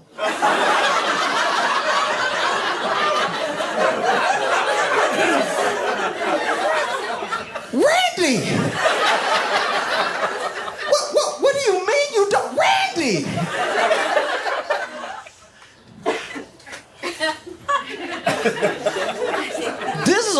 insane thing to say because you're suing for defamation. But if you don't know if the thing isn't true, how can it be defamatory?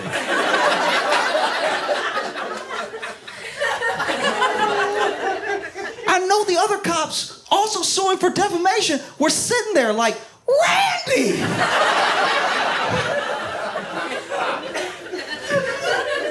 Even if you think that's true, button up right now. What's wrong with you?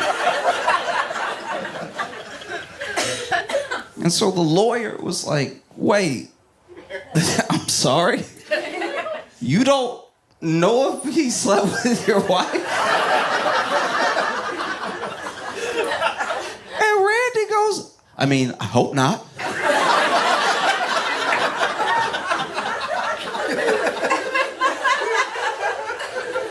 I mean, you know, we've been together 28 years. All right? Been with that woman since middle school. I would hope she wouldn't do anything like that. But once somebody puts it out like that, it's out. And once again, Afroman's lawyer's like, wait, what's happening here? Like, oh, wait, are you telling me you can't verify whether or not, as a fact, it happened or not? And then Randy goes, oh, you want to go there? This is where you're going, Randy! Randy, we're following your lead. Randy, what are you doing? I'm sure Randy's lawyer was even like, Randy, what are you doing?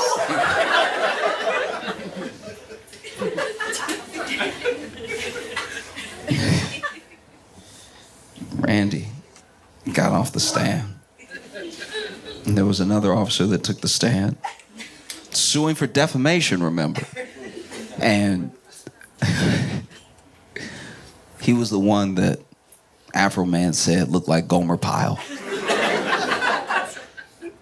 And that he had a receding hairline, hence the Gomer Pyle. And the lawyer asked what about these statements was defamatory.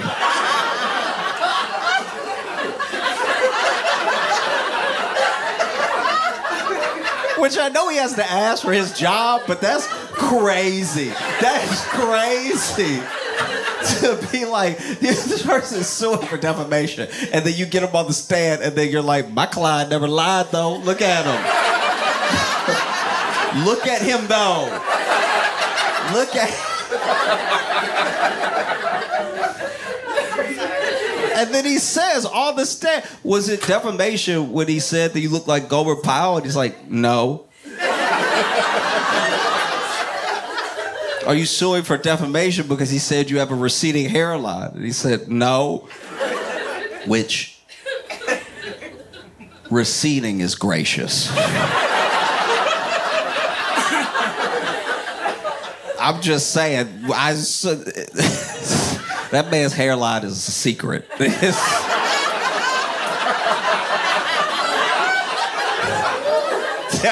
Ooh, wait. No, you'll see. When you look at him, you'll see. You'll know exactly what I'm talking about. That man, when I saw him, I was like, hairline? No hairline. That man can't grow. You know, because the Afroman says, like, you 20 with a receding hairline. And I was like, oh, I hope he's not 20. You'll know what I mean when you see him, but woof. Because he got one of those ones that it can only grow, like, right in the, like, back only. Like it's only growing in the past. Like it's... Like, my man can only grow a cape. Like, he can't.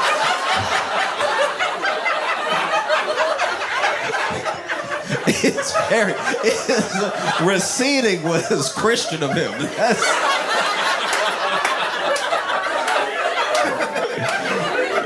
Receding is crazy. And then they had the cop take the stand. They had the cop take the stand who counted the money. This almost $5,000 with 400 missing. And they asked him about it because he's the one that wrote it on the bag and everything. It was a different officer where it was supposed to be in his possession the entire time, but they show on body cam footage of the actual officers that he left it. So, you know, Afroman's being sued for calling them thieves. And he called them thieves collectively, but then they're all suing individually. Once again, for $3.9 million, they're all suing individually for being called thieves and being defamed. And they knew that the strongest case was the theft, because theft would be an actual like crime. It could ruin your reputation as an officer and everything. And all the other stuff is just too funny, I guess, to throw in there. But they put him on the stand, and this man, basically, the way I interpret it, gets up there and in not so many words, but a very long testimony, admits to everyone. I can't count, y'all. Like that,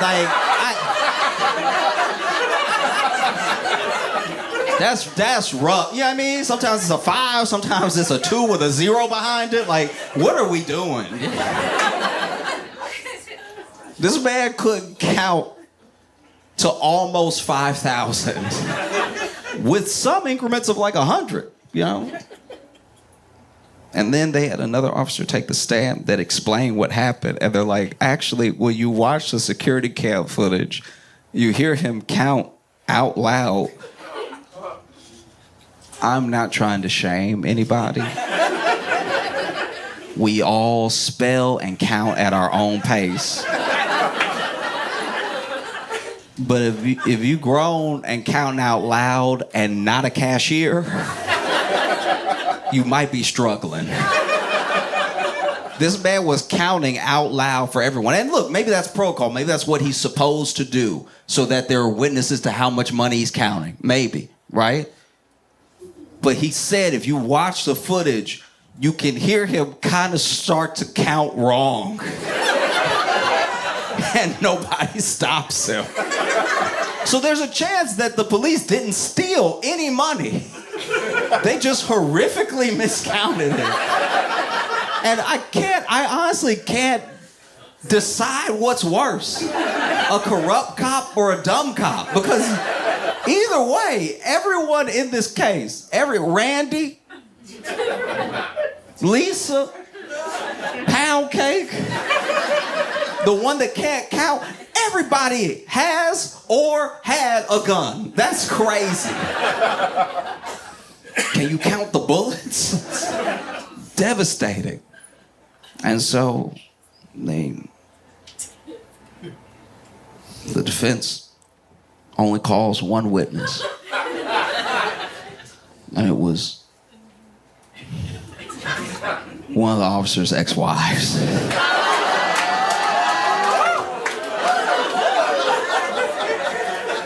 Because one of the claims that he made towards defamation and towards, pain and suffering is that these songs, this music, this supposed art that Afroman was doing destroyed his marriage. You broke us up. You made me a laughing stock. She can't be with a laughing stock.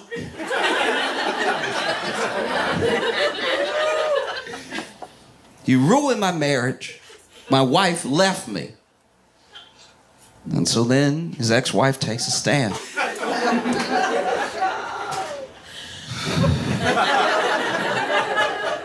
And the lawyer asked, did the music that was released by my client, did you take any of it seriously at all? And she was like, no. It's like, did you feel like any of it was causing a rift between you two? Did my client's music break up your marriage? And she was like, no. And that's gotta be rough, to sit there and watch your ex-wife on the stand be like, nah, it was him. It was all him. It was actually him through and through. There was nothing else that came in between. It was just, I was married to him, which is what makes you not want to be married to him.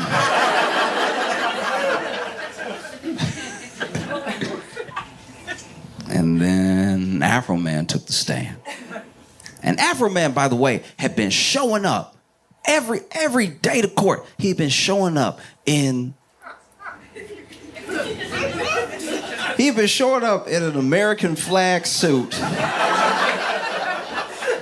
that looks like a Kid Rock fever dream. This suit wasn't just the American flag. Like, it wasn't one flag. It was 12,000 flags. Probably had flags in flags. Had a flag tie on.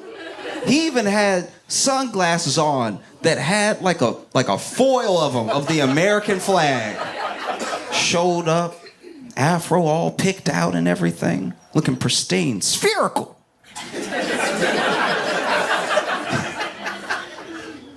Takes the stand. And, the lawyers for the cops try to come at him hard. Try to be like, so what gives you the right to defame my clients? And he was like, the First Amendment gives me the right to do everything that I did. I took my bad time. I made a good time out of it. I made funny songs. I didn't try to retaliate or anything. They're the ones that knocked down my door, caused damage to my house. They're the ones that turned my life upside down. I tried to make something good out of it. If they had never raided my house and they were never there, they wouldn't have been on my cameras. I wouldn't know their names. There wouldn't be these songs. I mean, it's really their fault when you think about it.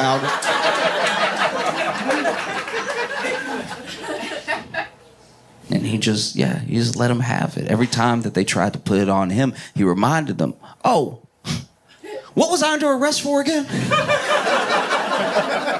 I don't even have a basement.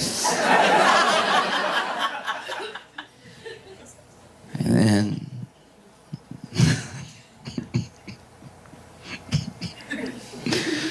both sides had their closing arguments. And that's when it would be hard, in my mind, to be a lawyer. Like, imagine you're defending Afroman in this case, and you've had a ton of fun.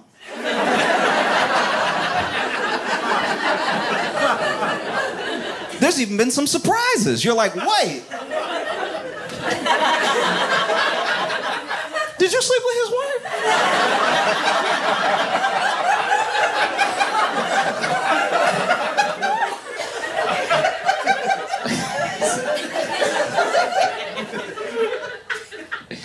Because, that was a very weird part of the trial. Because that testimony went so off the rails that he was like, so, are you upset because he's making something private a public matter? And then Randy goes, yeah, if my wife was sleeping with him, it would be a private matter. I'm starting to think this happened, Randy. Randy, if this did not happen, they should never let Randy take the stand ever again. You won't know if a crime was committed or not. Like, but yeah, you're the lawyer for Afroman. Wrapping up the trial, it'd be so hard. It'd be incredibly difficult to not just make your closing argument. Y'all, I mean, look,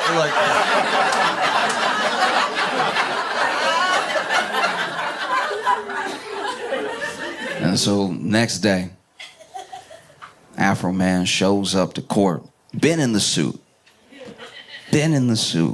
Can't stress this suit enough. I haven't seen one like it before. I'll never see one like it again. He must have been hot in that suit. There's no way. Gotta be burning up in that suit. And to top it all off, he had a mink coat on. A white mink coat. And the jury decided pretty quickly that there was no defamation. It was just fantastic. Afroman doesn't have to pay that money. Everybody can go about their way. And we got some great songs. Because I think one of the reasons so many people were rooting for him, and people who you wouldn't even think, this was almost like across the board.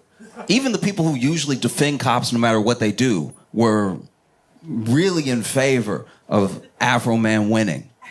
Because, especially now, it feels like the First and Second Amendment are just sort of a suggestion for certain people. And anyone else gets their rights violated in real time because it's the idea of lawfulness. What do you really do if someone with authority is in your face violating your rights? Well, there's nothing you can do until it goes to court. And some people don't even get that court date. Some people just have an abuse of power happen right in front of them. And then they have to do the best they can to go on with their lives. We watch it all the time, especially now. You know, I won't say it's at an all-time high because there are some people where this has been their reality for their entire lives, and some people are just catching up because it does affect all of us. You know, you even saw in videos from a couple months ago where protesters were talking to ICE officers, and ICE officer even said out loud on camera, "This is crazy." It floored me. If you raise your voice, I erase your voice. Threatened to kill this person for talking loud. You raise your voice, I erase your voice. Said it twice on camera. That's crazy. That's even crazier than staring at a pound cake too long on security cam. Yeah.